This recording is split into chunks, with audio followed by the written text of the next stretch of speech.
In medieval and Tudor times, animal skins were tanned using urine, so this created a strange industry.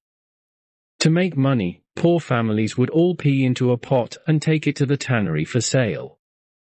They were called piss poor. Those families who couldn't even afford a bucket, literally, hadn't got a pot to pee in. Peaceful female rulers. A 2019 study by Chicago University examined the reigns of Western European monarchs between 1480 and 1913. By examining the reigns of 193 rulers from 18 countries, researchers found that when a woman wielded power, a state was 39% more likely to go to war.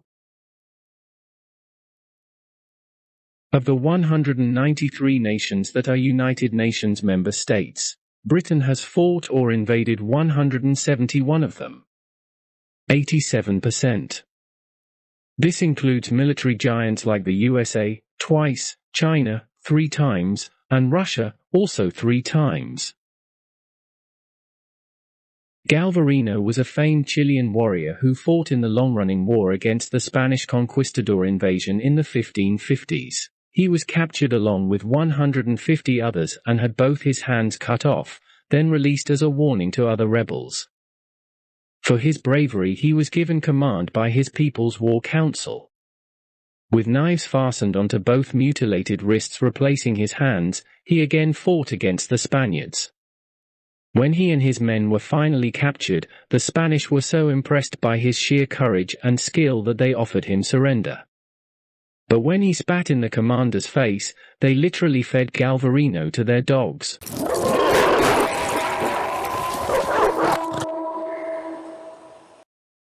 Crusaders used to slit open the Muslim soldiers' corpses after battle to see if they were hiding any gold in their stomachs.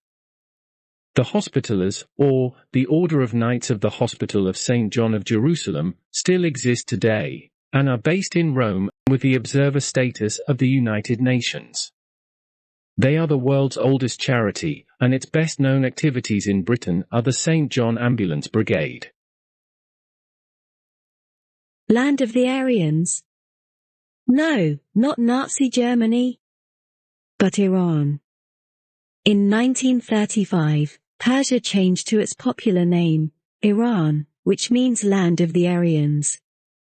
The West has historically called it Persia due to Greek historians referring to all of Iran as Persis, meaning land of the Persians, but Persis itself was only one of the provinces of ancient Iran. The American Independence War. After the British defeat at Yorktown in 1781 by American colonists with their French, Spanish and Dutch allies, we've historically been led to believe that the British forces stopped fighting.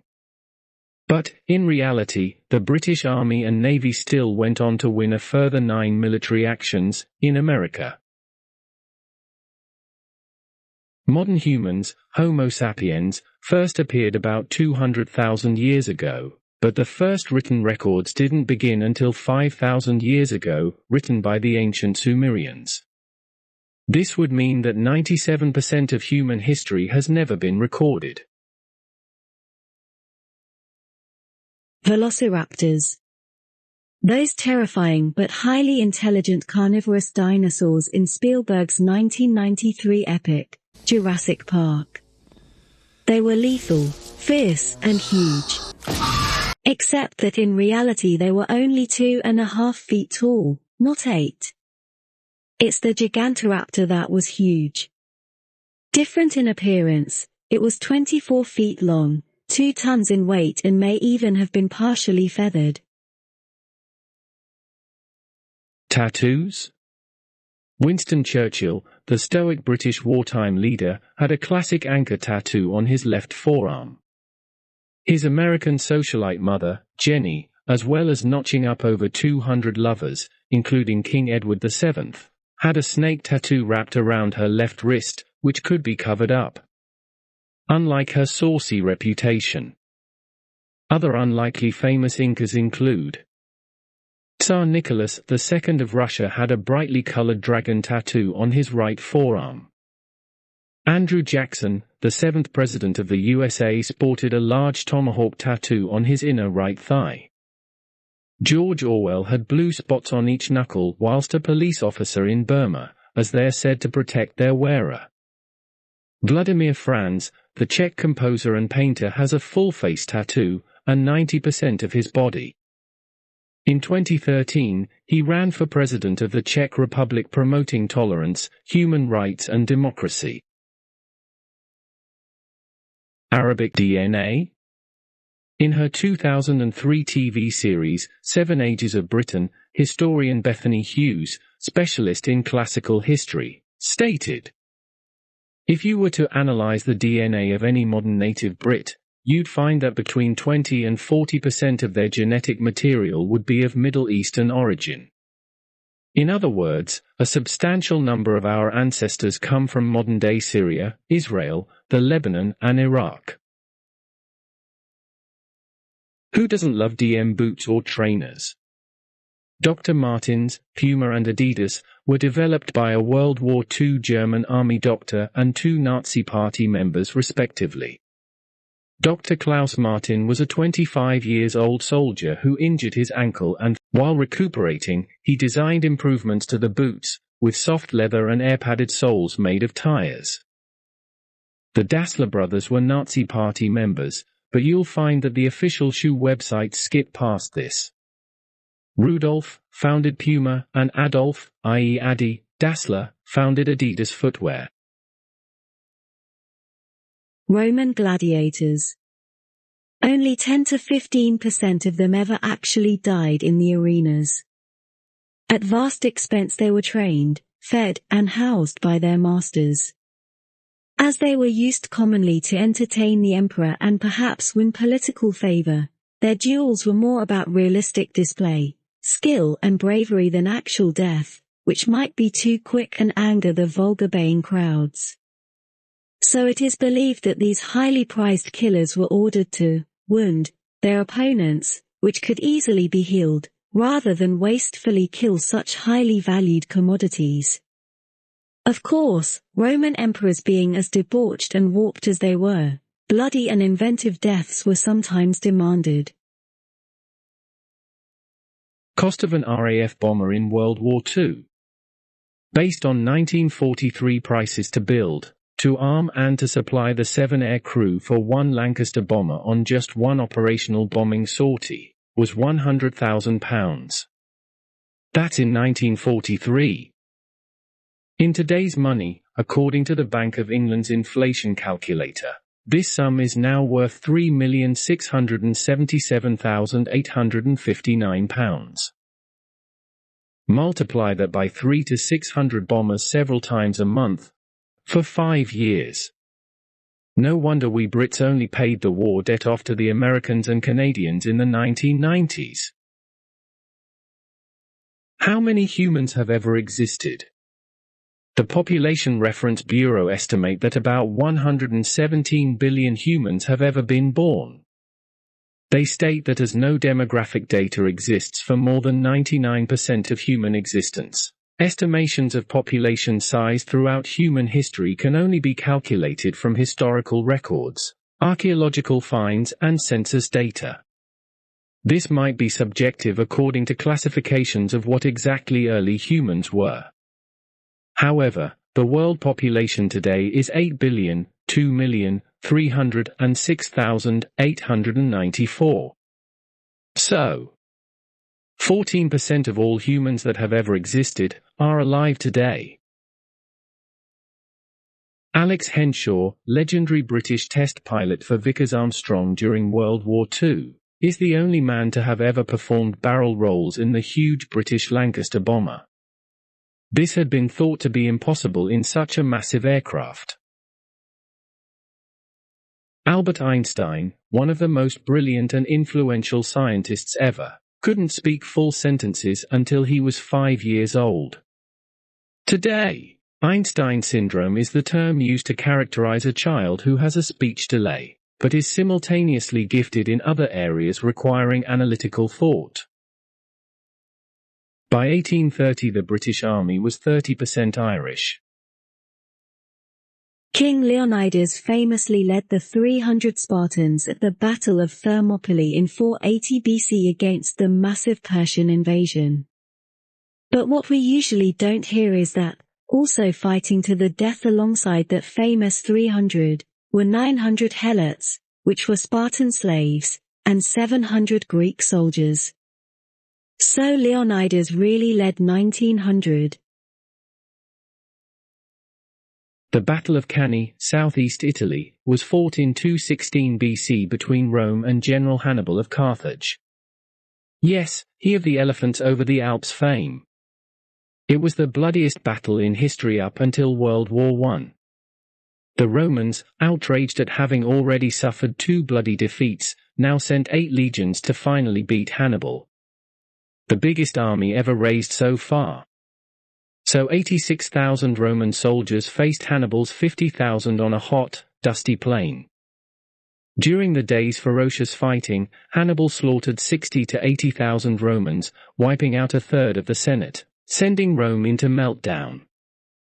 Hannibal's brilliant tactics have been copied by military commanders over the last 2,000 years, and the battle is still studied in military academies around the world. Muslim Nazi soldiers. During World War II, as the Allied armies pushed them into retreat on both East and Western fronts, the Nazis, under Himmler's encouragement, accepted non-Aryans into their military ranks, including Indians and Slavs. They formed Bosnian Muslims into the 13th Waffen-SS Gebirgsdivision. They were to be thrown against the huge and ferocious Red Army of the advancing USSR, but also fought near Bosnia, earning a reputation for brutality so sickening that it even shocked other Nazi commanders. Henry VIII married the Lord Pembroke? Then he married his sister? The first was not a man, but was Anne Boleyn. He had invested and with a worthy title whilst wooing her in 1532. The latter wasn't incest, but she was actually Anne of Cleves. An apologetic but face-saving title, the king's sister, given to her as opposed to the wife he didn't want. Julius Caesar was derogatively known as the Queen of Bithynia. This jibe began when he was a young army officer in 80 BC referencing his alleged submissive homosexual relationship with King Nicomedes of Bithynia, at whose court he supposedly spent suspiciously long, whilst negotiating for a naval alliance with Rome, which he did successfully. Caesar even returned to that king's court soon after, fanning the flames of gossip. The rumors were repeatedly invoked by Rome's public speakers, including the great orator, Cicero. Homosexual relations in Roman times were seen differently then, but they drew the line at the submissive aspect of the encounters. Caesar denied the allegation for the rest of his life, including under oath. Witches in the 17th century weren't all women. Across Europe, executions of men for witchcraft totaled between 10 to 15%, 6,000 men, and most accusers making written complaints against witches were women. George Washington was not a noted orator or debater, had a poor command of English according to John Adams, American statesman and second President of the United States. He described Washington as too illiterate, unlearned and unread for his station and reputation. John Ferling, Professor Emeritus of History at the University of West Georgia, stated, "In his pursuit of admiration, status, and power, his writing displayed little wit or humor." Rednecks. The exact Afrikaans equivalent, Ruinek, is used as a disparaging term for English people and South Africans of English descent, in reference to their supposed naivety as later arrivals in the region in failing to protect themselves from the sun. Buffalo Soldiers. In 1866, Black American soldiers in the aftermath of the U.S. Civil War were formed into the all-black 10th Cavalry Regiment, to serve on the wild frontier. Their nickname soon spread to other black regiments. According to the Buffalo Soldiers National Museum, the name originated with the Cheyenne warriors, their translation being wild buffalo.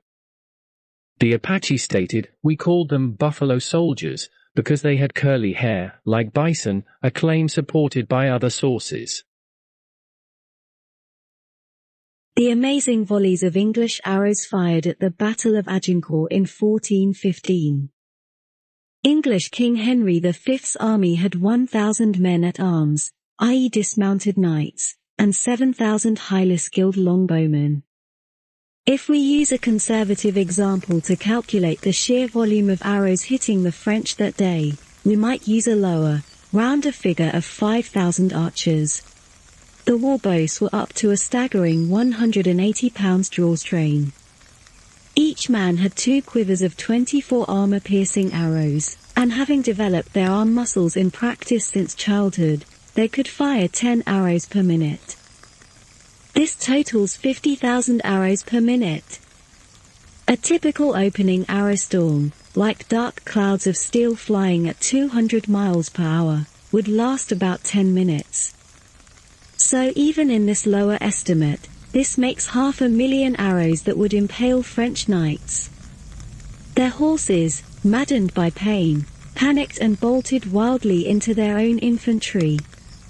The recent heavy rains had turned the battlefield into a huge muddy morass, and fallen, wounded men piled upon each other and smothered comrades.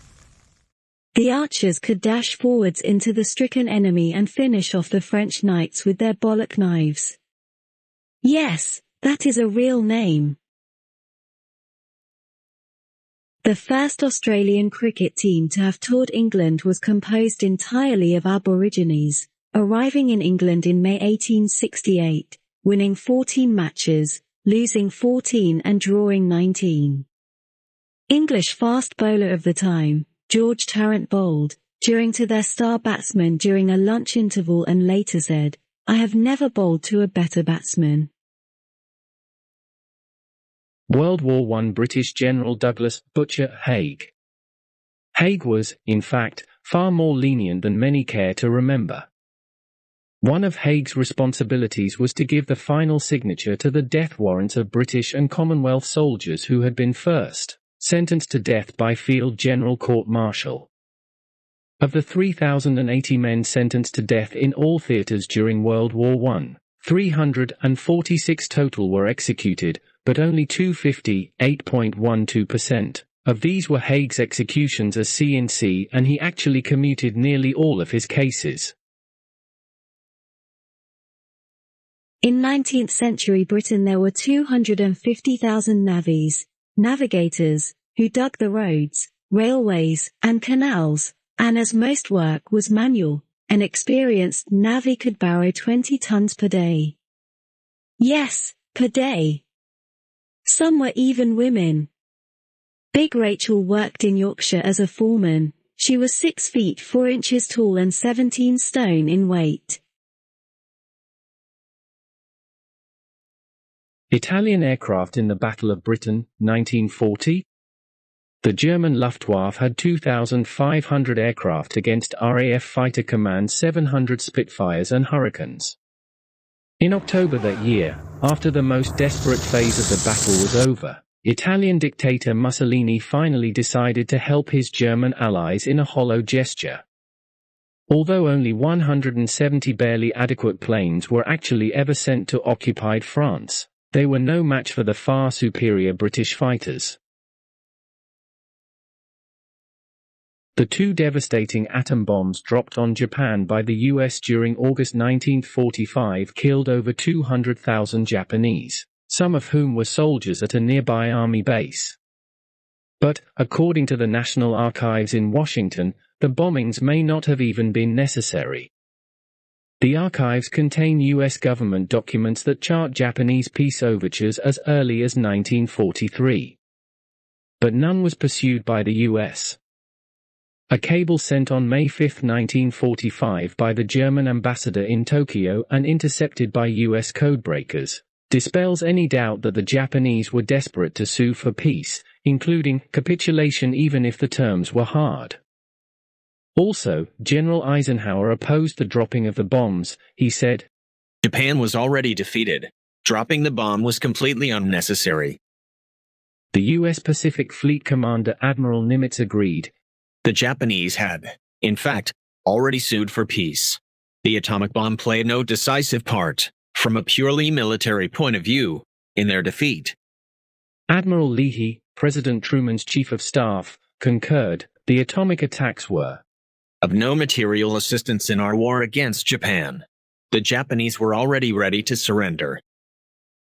But, given the stomach-churning atrocities that Japan committed in what was in 1937 called the Rape of Nanjing, its horrific experiment factory, Unit 731, and the sickening abuse of Allied POWs, would the Allied public back then want to hear Japanese terms? Tolkien defeats the Nazis.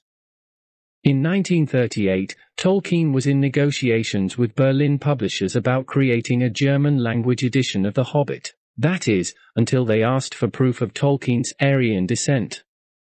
Indignantly, he wrote back, "Thank you for your letter.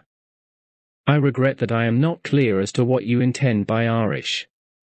I am not of Aryan extraction, that is Indo-Iranian. As far as I am aware, none of my ancestors spoke Hindustani, Persian, Gypsy, or any related dialects.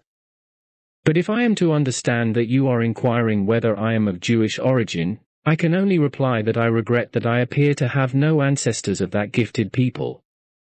Apparently, the Nazis weren't too pleased with that.